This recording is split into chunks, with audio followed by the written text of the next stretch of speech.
میں عرض کر رہا تھا ہر انسان کے دل میں اللہ کی محبت ہے، لیکن ماحول کی گندگی کی وجہ سے وہ اللہ کی محبت سے دور ہو گیا۔ جیسے ہی ماحول ملتا ہے اللہ رب العالمین اس کے دل میں اپنی سچی محبت ڈال دیتا ہے۔ امام ابن قدامہ نے اسی التوابین میں ایک اور واقعہ لکھا کہ اسی طرح ایک شخص سمندر کے کنارے کھڑا تھا، کشتی کے انتظار میں تھا۔ کہیں سے وزیر، اس وقت کا وزیر اپنی کشتی میں آ رہا تھا، اس کے ساتھ اس کے نوکر اور خدام بھی تھے، اس کے ساتھ اس کی باندیاں بھی تھیں۔ اسی طرح شباب و کباب کی محفل تھی۔ اس نے جب دیکھا تو اس نے اشارہ کیا مجھے بھی بٹھا دو، انہوں نے اس کو بھی بٹھا دیا۔ جب یہ کشتی میں بیٹھ گیا، اب وہ محفل چلتی رہی، سب نے اپنے اپنے گیت گائے۔ آخر میں اس نے کہا اگر اجازت ہو تو میں بھی تمہارے سامنے قرآن کی ایک آیت پڑھ لوں۔ کہا تم بھی پڑھو، ہم نے اپنا کلام سنایا، تم اپنا سناؤ۔ اس نے قرآن کی آیت پڑھی، قل یا عبادی الذین اسرفوا علی انفسہم لا تقنطوا من رحمت اللہ ان اللہ یغفر الذنوب جميعا انہ هو الغفور الرحیم۔ میرے بندوں سے کہہ دو جنہوں نے گناہ کر کر کے اپنے اوپر ظلم کیا ہے، میری رحمت سے مایوس نہ ہونا، میری رحمت سے مایوس نہ ہونا، میں تمہارے سب گناہوں کو معاف کر دوں گا۔ بس قرآن کی آیت پڑھنی تھی، اس کے دل پہ لگی۔ اس نے فوراً کہا آج کے بعد میں زندگی تبدیل کرتا ہوں۔ اسی آیت کو دوبارہ سنا، تیسری دفعہ سنا، چوتھی دفعہ سنا، ایک چیخ ماری، وہیں اس کا انتقال ہو گیا۔ ونعوذ باللہ من شرور انفسنا ومن سیئات اعمالنا من يهده الله فلا مضل له ومن يضلله فلا هادي له وأشهد أن لا إله إلا الله وحده لا شريك له وأشهد أن محمدا عبده ورسوله أما بعد فأعوذ بالله من الشيطان الرجيم بسم الله الرحمن الرحيم ثم قست قلوبكم من بعد ذلك فهي كالحجارة أو أشد قسوة وإن من الحجارة لما يتفجر منه الأنهار وإن منها لما يشقق فيخرج منه الماء وإن منها لما يهبط من خشية الله وما الله بغافل عما تعملون وقال الله تبارك وتعالى في مقام آخر قالت الأعراب آمنا قل لم تؤمنوا ولكن قولوا أسلمنا ولما يدخل الإيمان في قلوبكم وقال الله تعالى في مقام آخر إلا من أكره وقلبه مطمئن بالإيمان وقال النبي صلى الله عليه وسلم إن الحلال بين والحرام بين وما بينهما مشتبهات لا يعلمهن كثير من الناس فمن اتقى الشبهات فقد استبرأ لدينه وعرضه ومن وقع في الشبهات وقع في الحرام وقال النبي صلى الله عليه وسلم ألا إن في الجسد مضغة إذا صلح الجسد كله وإذا فسد الجسد كله ألا وهي القلب رواه البخاري والمسلم وقال النبي صلى الله عليه وسلم إن الله لا ينظر إلى صوركم وأموالكم ولكن ينظر إلى قلوبكم وأعمالكم رواہ مسلم صدق اللہ العظیم۔ میرے انتہائی واجب الاحترام، قابل صد احترام بھائیوں، دوستوں اور بزرگوں، میں نے آپ کے سامنے قرآن کریم کی چند آیات اور نبی اکرم صلی اللہ علیہ وسلم کے ارشادات میں سے چند حدیثیں پڑھی ہیں۔ قرآن کریم کی جو پہلے میں نے آیت تلاوت کی، اس میں اللہ رب العزت ارشاد فرماتے ہیں اور انسان کے دلوں کی قسموں کو بیان فرماتے ہیں کہ یقیناً بعض انسانوں کے دل بڑے سخت ہیں، وہ پتھر کی مانند ہیں، اور بعض کے دل تو اس سے بھی زیادہ سخت ہیں، اور بعض لوگوں کے دل تو ایسے ہیں کہ وہ نرم ہیں، اور بیان فرمایا پتھروں کے اندر بھی بعض قسمیں ایسی ہوتی ہیں کہ جن سے نہریں پھوٹ رہی ہوتی ہیں، اور بعض پتھر ایسے ہیں کہ جن سے پانی پھوٹتا ہے، اور بعض پتھر ایسے ہیں کہ جو اللہ کے خوف سے لڑک جاتے ہیں، اور اللہ تعالی غافل نہیں ہے اس سے جو تم لوگ عمل کر رہے ہو۔ دوسری آیت میں ارشاد فرمایا قالت الاعراب آمنا، یہ دیہاتی لوگ کہتے ہیں ہم ایمان لے کر آئے، تو آپ فرما دیجئے تم لوگ ایمان لے کر نہیں آئے، تم لوگ اسلام لے کر آئے ہو۔ وَلَمَّا يَدْخُلِ الْإِيمَانُ فِي قُلُوبِكُمْ، ایمان تو تمہارے دلوں میں داخل ہی نہیں ہوا۔ تیسری آیت میں ارشاد فرمایا کہ جس آدمی کو مجبور کیا جائے کلمہ کفر کے کہنے پر، الا من اکرہ وقلبہ مطمئن بالایمان، درا حال ہے کہ اس کا دل ایمان کے ساتھ مطمئن ہو، اور اگر وہ کلمہ کفر کہہ دیتا ہے تو اس کی رخصت ہے، اور اگر نہیں کہتا تو یہ عزیمت پر عمل کرے گا، اور اس دوران اگر یہ مارا جاتا ہے تو اس کی موت شہادت کی موت کہلائے گی۔ قرآن کریم کی ان تمام آیات میں ایمان کا جو محل ہے اس کو بیان کیا گیا ہے، وہ انسان کا دل ہے۔ حدیث میں رسول اللہ صلی اللہ علیہ وسلم نے ارشاد فرمایا، ان الحلال بین والحرام بین، حلال بھی بالکل واضح ہے، حرام بھی بالکل واضح ہے، وما بینہما مشتبہات، اس حلال اور حرام کے درمیان بعض چیزیں مشتبہ ہیں، لا یعلمہن کثیر من الناس، بہت سارے لوگ ان مشتبہ چیزوں کو نہیں جانتے۔ فمن اتقى الشبہات فقد استبرأ لدینہ وعرضہ، جو شبہات سے بچے گا وہ اپنے دین کو اور اپنی عزت کو محفوظ کرے گا۔ ومن وقع فی الشبہات وقع فی الحرام، اور جو شبہات میں پڑے گا وہ تو حرام میں پڑ جائے گا۔ رسول اللہ صلی اللہ علیہ وسلم نے ارشاد فرمایا، الا ان فی الجسد مضغۃ، خبردار سن لو انسان کے جسم میں ایک لوتھڑا ہے، اذا صلحت صلح الجسد کلہ، اگر یہ لوتھڑا درست ہو جائے تو انسان کا سارا جسم درست ہو جاتا ہے، وَإِذَا فَسَدَتْ فَسَدَ الْجَسَدُ كُلُّ، اور اگر یہ گوشت کا لوتھڑا بگڑ جائے اور اس میں فساد آ جائے تو سارے جسم میں فساد آ جاتا ہے۔ الا وہی القلب، جان لو وہ گوشت کا لوتھڑا انسان کے جسم میں انسان کا دل ہے۔ تو رسول اللہ صلی اللہ علیہ وسلم نے اس حدیث میں بیان فرمایا کہ انسان کے جسم میں ایک گوشت کا لوتھڑا ہے، فرمایا اگر یہ ٹھیک ہو گیا تو سارا جسم ٹھیک ہے، اور اگر یہ بگڑ گیا تو سارے جسم میں بگاڑ آ جائے گا۔ رسول اللہ صلی اللہ علیہ وسلم نے فرمایا، ان اللہ لا ينظر الى صورکم واموالکم، یقیناً اللہ نہیں دیکھتا تمہاری صورتوں کو اور تمہارے اموال کو، ولکن ينظر الى قلوبکم واعمالکم، لیکن اللہ دیکھتا ہے تمہارے دلوں کو اور تمہارے اعمال کو۔ قرآن کریم کی ان آیات اور احادیث سے جو بات میں عرض کرنا چاہ رہا ہوں وہ ہے انسان کے جسم میں اصل چیز انسان کا دل ہے۔ اگر یہ دل ٹھیک ہو جائے تو سارا جسم ٹھیک ہو جاتا ہے، اور اگر اس دل میں بگاڑ آ جائے تو سارے جسم میں بگاڑ آ جاتا ہے۔ انسان کے جسم میں دل کی مثال بادشاہ کی ہے، باقی سارے اعضاء رعایا ہیں، باقی سارے اعضاء محکوم ہیں، اور دل بادشاہ اور حاکم ہے۔ دل جو حکم دیتا ہے انسان کے اعضاء وہی کرتے ہیں، آنکھ وہی دیکھتی ہے، کان وہی سنتا ہے، ہاتھ اسی چیز کی طرف بڑھتے ہیں، قدم اسی چیز کی طرف اٹھتے ہیں، جس چیز کا ارادہ انسان کے دل و دماغ میں آتا ہے۔ تو معلوم ہوا انسان کا دل اصل ہے۔ اسی لیے حضرات انبیاء علیہ الصلوۃ والسلام نے جو محنت کی تھی وہ انسانوں کے دلوں پر محنت کی تھی۔ انہوں نے محنت کا مرکز جسم کو نہیں بنایا، ظاہر کو نہیں بنایا، بلکہ محنت کا مرکز انسان کے باطن اور انسان کے دل کو بنایا۔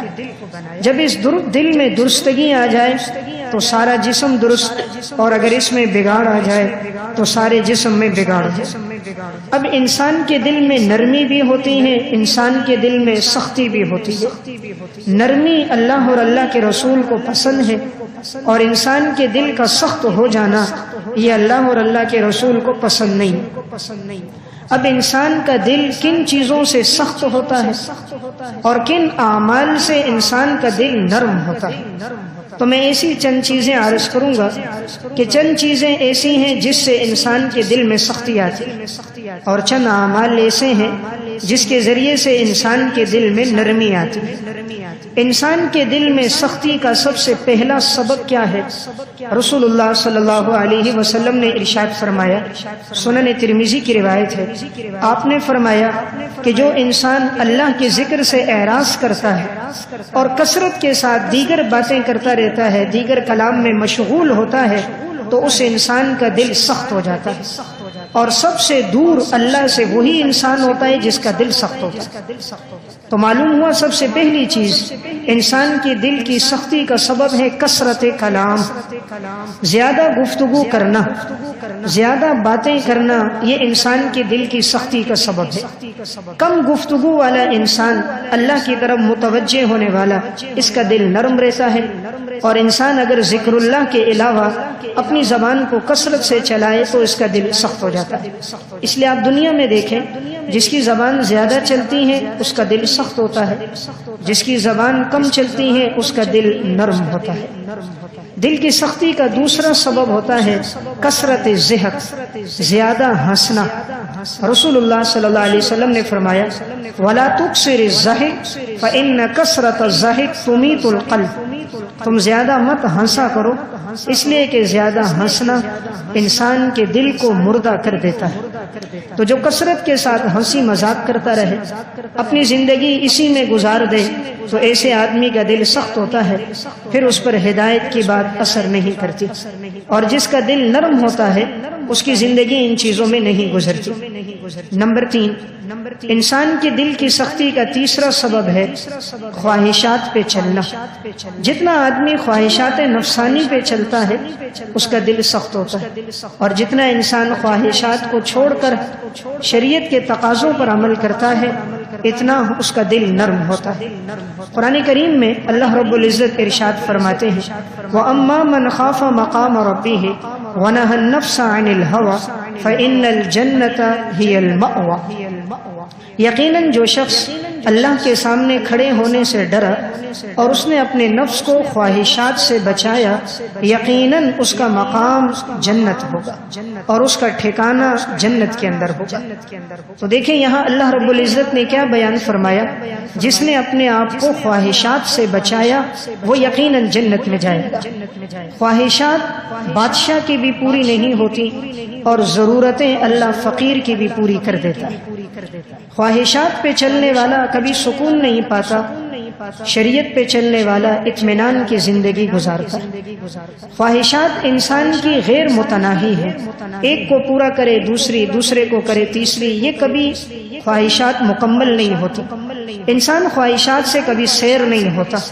معاذ اللہ اگر وہ ہر رات کسی دوشیزہ کے ساتھ مباشرت میں گزارے تب بھی اس کی خواہشات مکمل نہیں ہوتی، لیکن جو شریعت پہ چلنے والا ہوگا اللہ اس کے دل کو نرم کر کے خواہشات سے ہٹا دے گا۔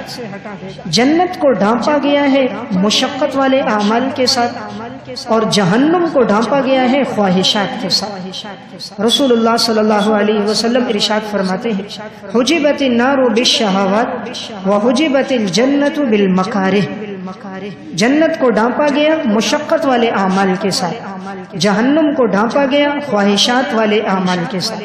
انسان خواہش پہ چلتا ہے جہنم کی طرف جاتا ہے، مشقت پہ چلتا ہے جنت کی طرف جاتا ہے۔ سخت سردی کا موسم ہے، فجر کی نماز کا وقت ہے، اب سردی کے موسم میں لحاف سے نکلنا، ٹھنڈے پانی سے وضو کرنا، باہر آنا، چلتے ہوئے مسجد پہنچنا، یہ نفس پہ بڑا گراں ہے۔ اب یہ مشقت والا عمل ہے جنت کی طرف لے کے جاتا ہے۔ خواہش والا عمل کیا ہے، چھوڑو بعد میں پڑھ لیں گے، ابھی تو بڑی زندگی ہے، توبہ کر دیں گے، اسی لحاف میں لیٹا رہا، وہ نہیں اٹھا، یہ ہے خواہشات پہ چلنا۔ سامنے غیر محرم آئے، نفس کا تقاضا ہے دیکھ لو، یہ ہے خواہش پہ چلنا۔ شریعت کا تقاضا ہے نگاہوں کو جھکا دینا، اب یہ نفس پہ بڑا گراں ہے، یہ نفس پہ بڑا بھاری ہوتا ہے۔ ایک طرف حلال نظر آ رہا ہے، ایک طرف حرام ہے۔ حرام میں کثرت بہت ہے، حلال میں قلت ہے۔ حرام ہزاروں روپے ہیں، سود کا پیسہ ہو، رشوت کا پیسہ ہو، دوسرے کے مال پر قبضہ کرنا ہو، یہ بہت زیادہ نظر آتا ہے، تو حرام میں کثرت ہوتی ہے، حلال کم نظر آتا ہے، انسان کا نفس حرام کی طرف جاتا ہے، خواہشات پہ چلتا ہے، مال زیادہ آ جائے۔ شریعت پہ چلنے والا حلال کو دیکھتا ہے، مال تھوڑا کیوں نہ ہو لیکن اللہ اور اللہ کا رسول مجھ سے راضی ہو جائے۔ بند کمرہ ہے، انسان کے ہاتھ میں موبائل ہے، دیکھنے والا کوئی موجود نہیں، نفس کا تقاضا ہے کہ اپنی اس رات کو خواہشات پہ چلاؤ، انٹرنیٹ اور کیبل کا منفی استعمال کرو، نفس یہ چاہے گا، اور انسان کی شریعت کا تقاضا یہ ہوگا کہ نہیں، اپنے آپ کو گناہوں سے بچانا ہے، اس لیے کہ میرا اللہ مجھے دیکھ رہا ہے۔ تو معلوم ہوتا ہے ہر وہ کام جو نفس پہ گراں گزرے وہ جنت کی طرف لے کر جاتا ہے، اور نفس جس کا عادی ہو وہ انسان کو جہنم کی طرف لے کر جاتا ہے۔ گناہ کی مثال اس طرح ہے جیسے انسان کے جسم پر خارش کی بیماری ہو، وہ اپنے جسم پر کھجلی کرتا ہے، سمجھتا ہے مجھے راحت مل رہی ہے، حالانکہ حقیقت میں راحت نہیں مل رہی، وہ اپنے جسم کو بگاڑ رہا ہے، کھجلی کر کر کے اپنی کھال کو خراب کر رہا ہے، کھجلی کر کے اپنے جسم کو نقصان دے رہا ہے۔ ایک وقت آتا ہے کہ جسم سے خون بہنے لگ جاتا ہے، بیماری متعدی ہو جاتی ہے۔ گناہ میں پڑنے والا سمجھتا ہے مجھے لذت مل رہی ہے، حقیقت میں وہ اپنے باطن کو نقصان پہنچا رہا ہوتا ہے۔ تو میں عرض کر رہا تھا گناہ کا تیسرا سبب جس سے انسان کا دل سخت ہوتا ہے وہ ہے خواہشات پہ چلنا۔ جتنا انسان خواہش پہ چلتا ہے وہ اللہ سے دور ہوتا جاتا ہے۔ نمبر 4، چوتھا سبب جس سے دل سخت ہوتا ہے وہ ہے گناہوں کی کثرت۔ جب کسی کی زندگی میں گناہ کثرت سے آ جائیں تو اللہ اس کے دل کے اوپر مہر لگا دیتا ہے، پھر گناہ کرتے کرتے دل پہ زنگ آ جاتا ہے، اب ہدایت کی کوئی بات اثر نہیں کرتی۔ رسول اللہ صلی اللہ علیہ وسلم نے فرمایا جب انسان گناہ کرتا ہے اس کے جسم دل پر ایک سیاہ نقطہ لگ جاتا ہے، پھر گناہ کرتا ہے پھر سیاہ نقطہ لگتا ہے، اگر یہ توبہ کر دے تو اللہ اسے دھو دیتا ہے، اور اگر یہ توبہ نہ کرے تو گناہ کرتے کرتے یہ دل سیاہ ہو جاتا ہے۔ کلا بل ران علی قلوبہم ما کانوا یکسبون، یہ وہ لوگ تھے جن کے دلوں پر زنگ لگ گیا، گناہ کرتے کرتے انہوں نے اپنے دلوں کو سیاہ اور آلودہ بنا دیا۔ تو چوتھا سبب انسان کے دل کی سختی کا وہ انسان کے گناہ ہیں۔ جتنے گناہ زیادہ ہوں گے دل سخت ہوگا، اور جتنے انسان کی زندگی میں نیک اعمال ہوں گے انسان کا دل نرم ہو جائے گا۔ جب گناہوں کی کثرت ہوتی ہے اس کی کچھ علامات ہوتی ہیں جس کے ذریعے پتہ چل جاتا ہے کہ انسان اللہ سے دور ہوتا جا رہا ہے۔ جب گناہ کی کثرت ہوگی اس کی علامت یہ ہوگی اللہ انسان کے دل سے اپنی محبت نکال دے گا، پھر انسان کے دل میں دنیا کی، پیسے کی، حرص و ہوس کی، خواہشات کی، شہوانیات کی، موبائل کی، گاڑیوں کی، عورت کی محبت ہوگی، اس کے دل میں اللہ کی محبت نہیں ہوگی۔ تو گناہ کا پہلا اثر کیا ہوتا ہے؟ رب العالمین اپنی محبت اس دل سے نکال دیتا ہے جس دل کے اندر حقیر دنیا اور عورت کی محبت آ جاتی ہے۔ اللہ رب العزت کی محبت سب سے عظیم چیز ہے، اور یہ عظیم اور پاک چیز اس ناپاک دل میں نہیں آتی جو گناہوں کے ساتھ آلودہ ہو چکا ہو۔ اور جب اللہ اپنی دلی محبت کسی کو نصیب فرما دیتا ہے پھر انسان ویرانے میں ہو، جنگل میں ہو، غار میں ہو، اس کے پاس کھانے کے لیے چٹنی ہو یا پیاز ہو، اور اسے سر چھپانے کے لیے، تن ڈھکنے کے لیے معمولی لباس ہو، وہ سکون میں ہوتا ہے۔ اور جس کے دل میں اللہ کی محبت نہیں ہوتی وہ چاہے چاندی کے چمچ میں سونے کا نوالا کھائے، اس کی سواریاں سونے کی بنی ہوئی ہوں، اس کے نیچے 6 انچ کے نرم گدے ہوں، ایئر کنڈیشن کمرہ ہو، رفیق حیات پہلو میں ہو، خدام کام کے لیے حاضر ہو، اندر کا سکون اس کے پاس نہیں ہوتا۔ ظاہر کی ساری نعمتیں ہوتی ہیں، دل کا سکون اللہ اسے چھین لیتا، اور جب اللہ راضی ہو جاتا ہے تو اللہ اپنی محبت اس انسان کے دل میں ڈال دیتا۔ گناہ کا دوسرا اثر یہ ہوتا ہے کہ اللہ رب العالمین عبادت کی توفیق سلب کر دیتا ہے، انسان کو عبادت کرنے کی توفیق نہیں ملتی۔ آج کا نادان کہتا ہے میں نماز نہیں پڑھتا، میں عبادت نہیں کرتا، میری اور آپ کی کیا مجال ہم عبادت نہ کریں؟ اللہ رب العالمین عبادت کی ہمیں توفیق نہیں دیتا، ورنہ 6 فٹ کا انسان اللہ کی اطاعت نہ کرے۔ اتنے اولو العزم فرشتے حضرت جبرائیل، میکائیل، اسرافیل، عزرائیل جو لمحہ بھر کے لیے اللہ کی نافرمانی نہ کریں، ساری کائنات کا سارا نظام اللہ کی نافرمانی نہیں کرتا. سورج جیسی بڑی مخلوق والشمس تجری لمستقر لها ذلك تقدیر العزیز العلیم والقمر قدرناه منازل حتى عاد كالعرجون. سورج کی مجال نہیں چاند سے پہلے آ جائے، چاند میں طاقت نہیں سورج کی موجودگی میں آ جائے. اللہ فرماتا ہے ہم نے ہر ایک کے لیے ایک وقت مقرر لکھا ہے.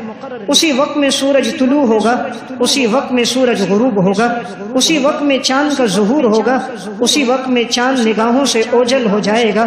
اتنے بڑے سمندر کے پانی کو لگام جس نے دی اسے رب العالمین کہتے ہیں. سمندر جس کے تابع، چرند پرند جس کے تابع، ہوا جس کے تابع، 6 فٹ کا انسان بھلا کیوں تابع نہ ہو؟ اصل بات یہ ہے اس کے گناہوں کی کثرت نے اسے رب العالمین سے دور کر دیا. اب اللہ اسے عبادت کی توفیق نہیں دیتا.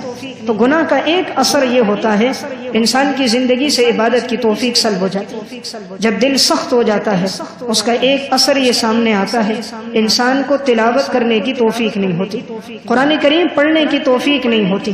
دل پہ زنگ لگ جاتا ہے پھر انسان قرآن نہیں پڑھتا. قرآن پڑھتے ہوئے وحشت آتی ہے. اول تو اٹھائے گا نہیں، اٹھا لے ایک صفحہ پڑھے گا نہیں، طبیعت میں اکتاہٹ ہو جائے گی، موبائل کی گھنٹی بج جائے گی، کوئی دوست ملنے کے لیے آ جائے گا، بچہ رونے لگ جائے گا، غنودگی آ جائے گی، وہ قرآن بند کر کے دوبارہ رکھ دے گا. اللہ ناراض ہوتا ہے، تلاوت کی توفیق سلب کر دیتا ہے. گناہوں کی کثرت سے رب العالمین قرآن پڑھنے کی توفیق نہیں دیتا. وہ آنکھیں کہاں اللہ کا کلام پڑھ سکتی ہیں جو ساری رات بے حیائی پر مبنی فلموں کو دیکھتے رہیں؟ ان آنکھوں کو پھر اللہ توفیق نہیں دیتا کہ وہ خدا کے مقدس کلام کو پڑھیں. ان کانوں کو پھر یہ توفیق نہیں ملتی جو زندگی بھر گانا سنتے سنتے گزار دیں، پھر وہ خدا کا قرآن سننے میں انہیں لطف نہیں آتا، ان کی طبیعت پہ اکتاہٹ ہوتی. تو جب دل میں سختی آئے گی ایک سبب کیا ہوگا؟ تلاوت کی توفیق سلب ہو جائے گی. جب انسان کا دل سخت ہوتا ہے وہ ہر جگہ بے چین بے قرار ہوتا ہے. جس جگہ جاتا ہے بے چینی ہوتی ہے. ہر مجلس میں بے چین، گھر میں بے چین، باہر بے چین، اندر بے چین، فیکٹری میں جائے تب بے چین، کسی جگہ راحت نہیں ملتی. وہ یوں بے چین ہوتا ہے جس طرح کے پرندہ پنجرے میں بے چین ہوتا ہے، کبھی ادھر اڑتا ہے کبھی ادھر اڑتا ہے کہ مجھے راستہ مل جائے لیکن راستہ نہیں ملتا. گناہ کی کثرت سے دل بے چین ہو جاتا ہے، پھر انسان کو کسی لمحے سکون نہیں ملتا. اور جب دل سخت ہوتا ہے اس کا ایک اثر یہ ہوتا ہے اللہ اطمینان قلب انسان سے سلب کر دیتا ہے. پھر دل کا اطمینان اور سکون اس کو نصیب نہیں ہوتا. سب کچھ ہوتے ہوئے دلی سکون نہیں ہے. آج آپ دیکھیں لاکھوں روپے کے مالک لوگ ہوں گے، اندر کا سکون نہیں ہوگا. انسان ان کی گاڑیوں کو دیکھتا ہے، کہتا ہے کاش میرے پاس ایسی گاڑی جیسے فلاں کے پاس، کہ ایسا بنگلہ ہوتا جیسے فلاں کے پاس. لیکن کبھی ان سے جا کر پوچھو تو صحیح، یہ بنگلوں میں رہنے والے، یہ بڑی بڑی گاڑیوں میں سفر کرنے والے، نوکر چاکر جن کے اشارے پہ کام کرنے والے، پوچھو ان کے دل کی حالت کیا ہے. ان کے اندر میں ویرانہ ہوتا ہے، اندر کا سکون نہیں ہوتا. یہ دل رب نے پیدا کیا اور اس دل کی غذا بھی رب نے پیدا کی، اور اس دل کی غذا الا بذکر اللہ تطمئن القلوب، اللہ کو یاد کرنا. اور جب انسان اللہ کو یاد رکھتا ہے ہر موقع پر اللہ اس کو دل کے اندر کا سکون نصیب فرما دیتا ہے. آج ہمارے سکون ہم چاہ رہے ہیں وہاں ڈھونڈ رہے ہیں جہاں سکون نہیں ہے. ہماری مثال یوں ہے، ایک آدمی کا مال گم ہو جاتا ہے سڑک پر، وہ تلاش کر رہا ہے گھر میں تو اسے وہ مال کبھی ملے گا نہیں. سامان گم ہوا بازار میں، ڈھونڈ رہا ہے گھر میں، سامان ملے گا نہیں. اللہ نے جہاں اطمینان کو رکھا ہم نے وہاں ڈھونڈا نہیں، اور جہاں اطمینان نہیں ہے وہاں ہم تلاش کر رہے ہیں. دنیا میں لگ کر سکون تلاش کر رہے ہیں اس لیے ملتا نہیں. جس چیز میں سکون رکھا اس کی طرف ہم آتے نہیں، تو بھلا دل کا سکون کیسے نصیب ہو؟ اس لیے جب دل سخت ہوگا اللہ تعالیٰ دل کا اطمینان اور سکون انسان سے چھین لے گا.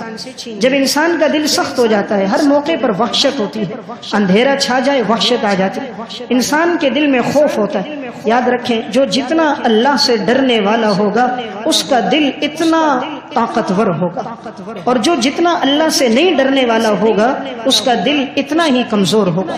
اس لیے متقی انسان کا دل بڑا طاقتور ہوتا ہے، گناہ گار کا دل بڑا کمزور ہوتا ہے. ہر گناہ کرنے والا بزدل ہوگا، ہر نیکی پہ چلنے والا طاقتور ہوگا. اس لیے دیکھ لو جس کی زندگی گناہوں میں گزرے ہر وقت خوف میں رہتے ہیں. گاڑی میں جا رہے ہیں پیچھے کوئی آتا نظر آئے، شیشے میں دیکھا خوف ہو گیا. رات کے وقت دروازے پہ کسی نے دستک دی خوف طاری ہو گیا. گیا. اندھیری رات گزر گئی، سناٹے کے دوران کسی نے پتھر مار دیا گھر میں، خوف طاری ہو جاتا ہے. رات بجلی چلی گئی، اوپر کی منزل میں جانا ہے نہیں جا سکتا، خوف طاری ہو گیا. رات کے وقت اگر اسے تنہائی میں جانا ہے، بازار سے سامان لانا ہے، نہیں نکل سکتا، ہر وقت خوف ہوتا ہے. گناہ سے دل کمزور ہو جاتا ہے، نیکی سے دل طاقتور ہو جاتا ہے. اس لیے قرآن کہتا ہے سنلقی فی قلوب الذین کفروا الرعب، ہم کافروں کے دلوں میں رعب ڈال دیں گے. کافر سب سے زیادہ بزدل ہوتا ہے، کیونکہ وہ خدا پر ایمان نہیں رکھتا، وہ جس کی عبادت کرتا ہے وہ کمزور، اس لیے کافر بھی کمزور. مسلمان رب العالمین کی عبادت کرتا ہے، مسلمان کا رب طاقتور، اس لیے مسلمان کا ایمان بھی طاقتور. کافر عبادت کر رہا مٹی کے بت کی، جس کو اس نے اپنے ہاتھ سے بنایا ہے. ہاتھوں سے بنے ہوئے اس مٹی کے بت میں کوئی طاقت نہیں. قرآن اسی لیے کہتے ہیں ضعف الطالب والمطلوب، عبادت کرنے والا بھی کمزور، جس کی عبادت کی جا رہی ہے وہ بھی کمزور.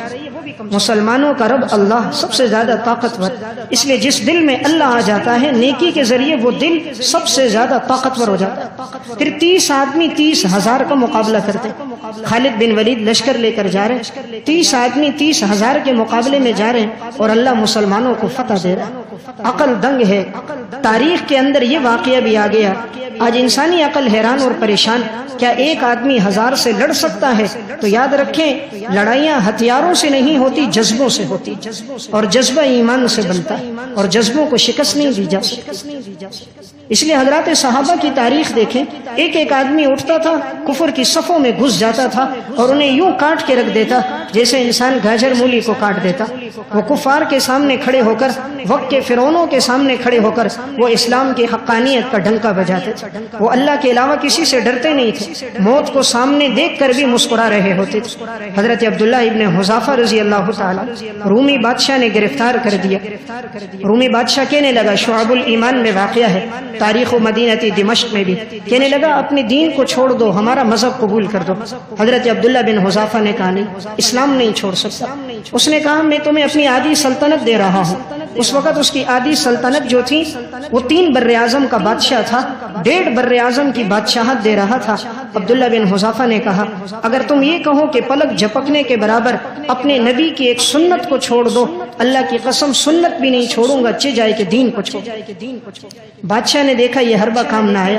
بادشاہ نے ڈرانے کے لیے کہا کہ اب ان کو کھڑا کرو اور تیر مارو، لیکن تیر ان کے جسم پہ نہ لگے، دائیں بائیں سے گزرتا رہے تاکہ تیروں کی بوچھاڑ میں خوف زدہ ہو کر اپنا دین چھوڑ دے. تیر مارتے رہے، دائیں طرف سے گزرتا، بائیں طرف سے گزرتا، لیکن عبداللہ بن حذافہ مسکرا رہے تھے. بادشاہ بھی خوف کی حالت میں آگے کیسا انسان ہے، تیروں کو اپنی طرف چلتا ہوا دیکھ رہا ہے پھر بھی نہیں ڈر رہا. آخری حربہ آزمایا کہ بڑے بڑے دیشکوں کو لے کر اس میں تیل ڈالا، خوب گرم کیا. جب وہ گرم ہو گیا اب عبداللہ بن حذافہ کو لایا، اسلام چھوڑو، عیسائیت کو قبول کر دو.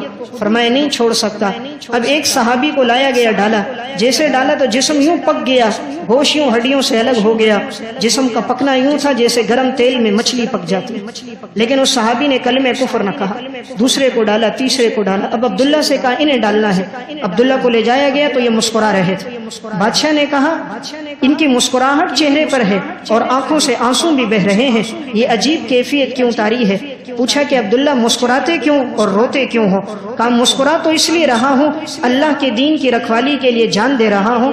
رو رہا ہوں، آنسو خوشی کے ہیں، ایک جان اللہ کے راستے میں دے رہا ہوں. کاش میرے جسم کے جتنے بال ہیں اتنی جانیں ہوتی، سب اسلام کی آبیاری کے لیے قربان کر دیتے. بادشاہ نے جب یہ دیکھا کہا ایسے بہادر آدمی کو مارنا مناسب. کہا میری پیشانی کو چومو، میں تمہیں چھوڑ دوں گا. صحابہ اکرام خود غرض نہیں ہوتے تھے. کہا مجھے نہیں، میرے سب ساتھیوں کو چھوڑو گے، باقی تب میں پیشانی کو چوم لوں گا. پیشانی چومنے میں کوئی حرج نہیں اگر انسان کی جان بچ جائے. انہوں نے پیشانی چومی، بادشاہ نے چھوڑ دیا. وہ بڑا خوش ہو گیا، دنیا کے طاقتور انسان نے میری پیشانی کو چوما. حضرت عمر رضی اللہ تعالیٰ عنہ کا دور تھا. حضرت عمر کو پتہ چلا، ان کے استقبال کے لیے مدینہ کے حدود سے باہر آئے. حضرت عمر انہیں سواری پر بٹھا کر لائے، ممبر پر بٹھایا، خطبہ دیا اور کہا الحمدللہ عبداللہ نے دین نہیں چھوڑا. اگر یہ عبداللہ دین چھوڑ دیتا، دولت، عورت، پیسے کی وجہ سے لوگ قیامت تک تانا دیتے کہ مسلمانوں تمہارے صحابہ تو وہ تھے جنہوں نے پیسے کی خاطر موت سے ڈر کر دین چھوڑا. انہوں نے دین نہیں چھوڑا، اسلام کے نام کو، اسلام کے جھنڈے کو انہوں نے بلند کر دیا. حضرت عمر اٹھے اور عبداللہ بن حذافہ کی پیشانی کو بوسا دیا.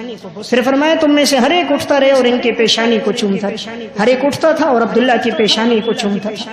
میں عرض یہ کر رہا تھا جب زندگی میں گناہ ہوتے ہیں تو دل انسان کا بزدل ہوتا ہے. جب زندگی میں نیکی ہوتی ہے تو انسان کا دل بڑا طاقتور ہوتا ہے. پھر کسی چیز کا خوف اس کے دل پر نہیں آتا. اللہ نہ کرے اگر اس کی زندگی عشق مجازی میں گزر رہی ہے, اس کی زندگی انٹرنیٹ کیبل کے دیکھنے میں گزر رہی ہے, پھر دل بڑا خوف زدہ ہوگا. ہر وقت یہ اندر سے پریشان ہوگا. جوانی میں بڑھاپے کے آثار ظاہر ہو جائیں گے. جب زندگی میں گناہ ہوں گے جوانی میں بڑھاپے کے آثار ظاہر ہو جائیں گے. جسم میں طاقت نہیں ہوگی, منہ میں لقمہ ڈالتا ہے چبا نہیں سکتا, چباتا ہے معدہ ہضم نہیں کرتا. مردانہ قوت ختم ہو گئی, جسمانی طاقت ختم ہو گئی, چہرے کی رنگت بدل گئی, چہرے کی رانائیاں چلی گئیں, لوگوں کے دلوں سے محبتیں ختم ہو گئی. یہ سب تب ہوتا ہے جب رب کی نافرمانی ہوتی. اور جو انسان اللہ کا فرما بردار رہتا ہے اللہ لوگوں کے دلوں میں اس کی محبت ڈال دیتا ہے. اس لیے میں عرض کر رہا تھا دل کی سختی کا ایک سبب کیا ہے, انسان کی زندگی کے گناہ. اور لیکن اللہ کا وجود, اللہ کو تسلیم کرنا یہ ہر انسان کی فطرت میں داخل ہے. وہ تھوڑی دیر کے لیے اپنے ماحول کو بدلے, اللہ تعالیٰ اس کے دل کو پلٹ دیتا ہے. تھوڑی دیر کے لیے اپنی زندگی کو اگر وہ بدلنا چاہے, آنسوں کا ایک قطرہ بہا دے, اللہ تعالیٰ اس کی دل کی کیفیت کو بدل دیتا ہے. امام ابن قدامہ رحمۃ اللہ علیہ کی کتاب التوابین, اس میں انہوں نے ایک واقعہ لکھا. کہا کہ ایک شخص دریا کے کنارے کھڑا تھا. ایک آدمی آیا, اس کے ساتھ اس کی باندی تھی, ہاتھ میں شراب کی بوتل تھی. سفر کرنے کے لیے کشتی میں وہ بیٹھ گیا. یہ شخص بھی کھڑا تھا, کوئی کشتی نظر آئے تاکہ میں بھی کنارے چلا جاؤں. کشتی کوئی نظر نہیں آئی. اس آدمی نے کہا چلو ہمارے ساتھ ہی بیٹھ جاؤ, ہم بھی فلاں کنارے پر اتریں گے, تم بھی اتر جانا. یہ انسان بڑا نیک صالح متقی تھا, یہ بیٹھ گیا. کشتی کا سفر جب شروع ہوا, امام ابن قدامہ حنبلی لکھتے ہیں اس دوران اب اس نے اپنی باندی سے کہا شراب لاؤ. باندی نے کشتی میں اس کو شراب دی, اس نے شراب پی. باندی کو کہا تم بھی پیو, اس نے بھی شراب پی. کہا اب مجھے گانا سناؤ. وہ کشتی میں کھڑی ہوئی گانا سنانے لگی, ناچنے لگ گئی, اشعار پڑھنے لگ گئی. اب اس نے شراب کی بوتل اس شخص کی طرف بھی کی, تم بھی شراب پیو, تم بھی اس جام کا مزہ لو. کیا تم نے دنیا میں اس سے بہتر کلام سنا, اس سے بہتر گیت سنا جو میری باندی گا رہی ہے؟ اس نے کہا ہاں میں نے اس سے بہتر کلام سنا ہے. کہا پڑھو اس سے بہتر کلام. مسلمان تھا, قرآن کا حافظ اور عالم تھا. اس نے پڑھا بسم اللہ الرحمن الرحیم, اذا الشمس كورت واذا النجوم انكدرت واذا الجبال سيرت واذا العشار عطلت واذا الوحوش حشرت واذا البحار سجرت واذا النفوس زوجت واذا الموءودة سئلت بأي ذنب قتلت واذا الصحف نشرت.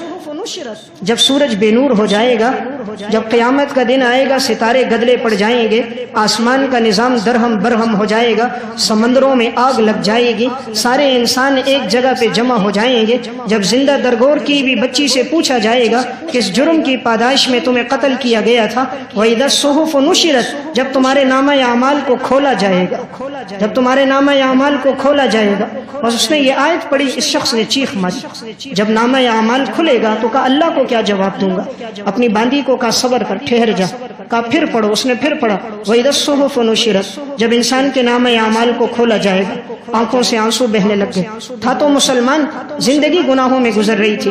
کہنے لگا اگر میں توبہ کروں کیا اللہ مجھے معاف کر دے گا؟ کہا اللہ ہر گناہ معاف کر دیتا ہے.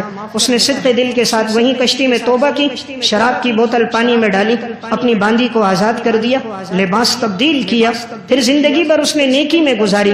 انتقال کے بعد یہ شخص کہتا میں نے اس کو خواب میں دیکھا. میں نے کہا اللہ نے آپ کے ساتھ کیا معاملہ کیا؟ کہا اللہ نے مجھے جنت کے بلند و بالا درجات انعامات دیے. کہا کس عمل کے بدلے؟ کہا جب تم نے قرآن کی آیت پڑھی تھی وَإِذَا الصُّحُفُ نُشِرَتْ, جب تمہارے اعمال کو کھولا جائے گا. اس آیت کی جو محبت میرے دل میں آئی, اللہ نے اس کی وجہ سے میری مغفرت کی. میں عرض کر رہا تھا ہر انسان کے دل میں اللہ کی محبت ہے, لیکن ماحول کی گندگی کی وجہ سے وہ اللہ کی محبت سے دور ہو گیا. جیسے ہی ماحول ملتا ہے اللہ رب العالمین اس کے دل میں اپنی سچی محبت ڈال دیتا ہے. امام ابن قدامہ نے اسی التوابین میں ایک اور واقعہ لکھا. کہا اسی طرح ایک شخص سمندر کے کنارے کھڑا تھا, کشتی کے انتظار میں تھا. کہیں سے وزیر, اس وقت کا وزیر اپنی کشتی میں آ رہا تھا. اس کے ساتھ اس کے نوکر اور خدام بھی تھے, اس کے ساتھ اس کی باندیاں بھی تھیں. اسی طرح شباب و کباب کی محفل تھی. اس نے جب دیکھا تو اس نے اشارہ کیا مجھے بھی بٹھا دو. انہوں نے اس کو بھی بٹھا دیا. جب یہ کشتی میں بیٹھ گیا, اب وہ محفل چلتی رہی, سب نے اپنے اپنے گیت گائے. آخر میں اس نے کہا اگر اجازت ہو تو میں بھی تمہارے سامنے قرآن کی ایک آیت پڑھ لوں. کہا تم بھی پڑھو. ہم نے اپنا کلام سنایا، تم اپنا سناؤ۔ اس نے قرآن کی آیت پڑھی، قل یا عبادی الذین اسرفوا علی انفسہم لا تقنطوا من رحمت اللہ ان اللہ یغفر الذنوب جميعا انہ هو الغفور الرحیم۔ میرے بندوں سے کہہ دو جنہوں نے گناہ کر کر کے اپنے اوپر ظلم کیا ہے، میری رحمت سے مایوس نہ ہونا، میری رحمت سے مایوس نہ ہونا، میں تمہارے سب گناہوں کو معاف کر دوں گا۔ بس قرآن کی آیت پڑھنی تھی، اس کے دل پہ لگی، اس نے فوراً کہا آج کے بعد میں زندگی تبدیل کرتا ہوں۔ اسی آیت کو دوبارہ سنا، تیسری دفعہ سنا، چوتھی دفعہ سنا، ایک چیخ ماری، وہیں اس کا انتقال ہو گیا۔ تو میں عرض کر رہا تھا جب انسان کی زندگی میں نیکی ہوتی ہے اللہ دل کو طاقتور بنا دیتا ہے، جب زندگی میں گناہ ہوتے ہیں تو انسان کا دل بڑا کمزور ہو جاتا ہے۔ اس لیے اصل جو اللہ نے غذا رکھی ہے انسان کے دل کی، وہ غذا اللہ نے قرآن و سنت میں رکھی۔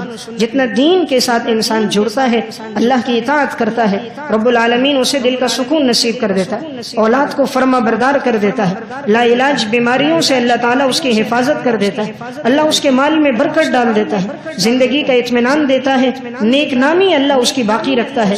وہ دنیا میں نہیں ہوتا، دنیا سے چلا جاتا ہے، لیکن لوگ اس کی عزت کا، اس کے اعمال کا، اس کی خیر کی باتوں کا تذکرہ کر رہے ہوتے۔ تو میں عرض کر رہا تھا انسان کا دل جو نرم ہوتا ہے وہ کن چیزوں سے نرم ہوگا؟ دو چیزیں ہیں۔